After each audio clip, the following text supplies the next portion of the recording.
Welcome back to Daytime Ottawa. As you know, it is Mental Health Week, and we have put a focus on that on each and every day on the show to talk about something around that focus on mental health. And today we're going to be talking about art as a therapeutic measure when it comes to helping people with mental health challenges. And I'm joined by Laura Grunder. She is an occupational therapist over at the Royal. Welcome. Great to have you here. Thank you very much. Let's talk about art as a tool when it comes to therapy. How is it used as a tool exactly? Well, art is used as a therapeutic tool in many ways. First of all, you can think about it as something that you can use to help yourself. So if you're taking care of your own mental health, whether it's just to generally keep well, or whether you're feeling down or actually going through mental health problems, challenges, or illness, you can engage in artistic pursuits at home, through classes, and you really can uplift yourself. You can open up your spirit to trying something new, or you can do something familiar you're already good at. It really gets at that fact that you're doing something that's chosen, it's enjoyable, and you get to flourish in whatever way you want to creatively. Yeah, and you know, Laura, just thinking, I think it's probably obvious to most viewers, just thinking for myself, when I sort of immerse myself into something very artistic, I understand there's that feeling of calm, and there are many benefits to it. But when did it start becoming a part of practice when it comes to mental health? I think I don't know exactly when it started, but I know that you can find the earliest occupational therapists in the historical record using art as a therapeutic tool with veterans returning from the war. Okay. When they had, of course, mental health challenges, then called shell shock, and later known as having suffered trauma. And it's been ongoing used by occupational therapists, recreation therapists, psychologists, other disciplines in hospitals and home settings in the community.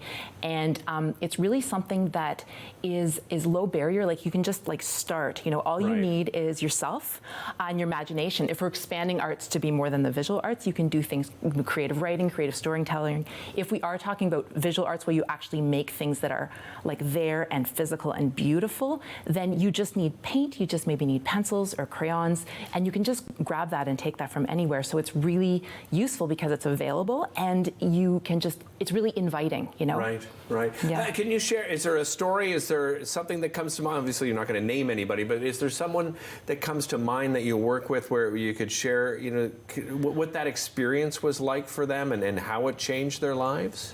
I think, yes, I'm thinking of someone in particular, and it changed their lives in a number of ways.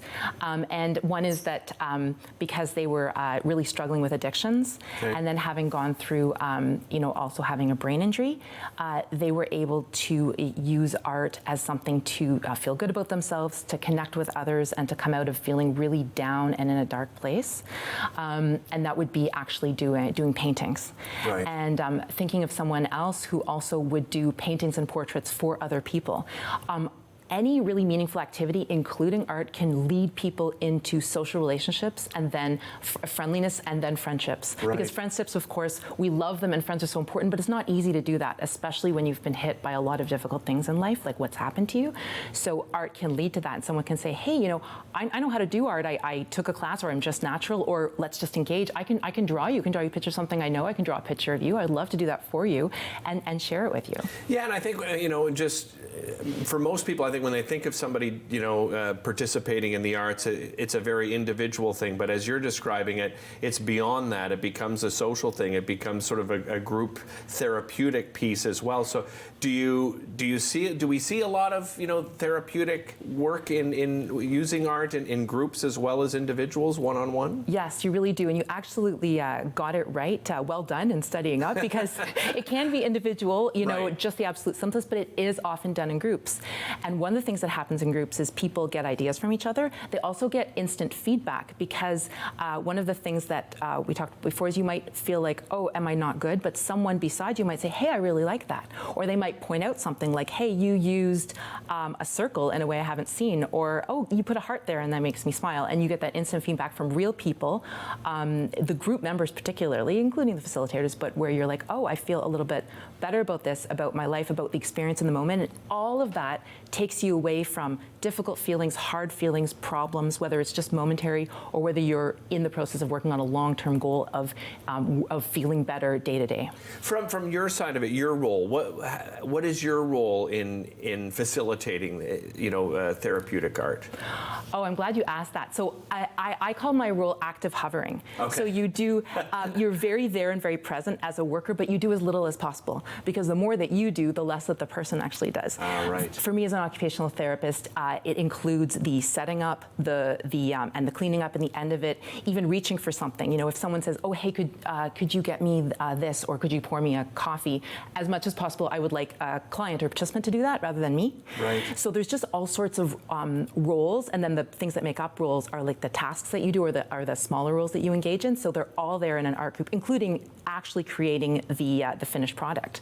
So also the compliments and the comments and the suggestions, better they come from the participants in the group too. But we're always there to fill in case. What about just in general terms? I know that there's still a lot of challenges, but are you encouraged by what you've seen? Having these kinds of conversations where we're talking to more people, raising more awareness, trying to debunk the stigma around mental health and mental illness? Oh, yes, definitely. I think that there's a lot more, just as the younger generations come up, people openly saying something about their own mental health, like that they're feeling really low or feeling really having problems. They're also talking about diagnosis. Like we hear people say, I have depression. We hear people say, I have ADHD, or saying these words out loud, like schizophrenia. Right. Saying them out loud and empowering them when you're the person who's talking about what's happened to you it takes the power away from the word and the power away from the stigma and sucks it back into you as a person. So that's empowering.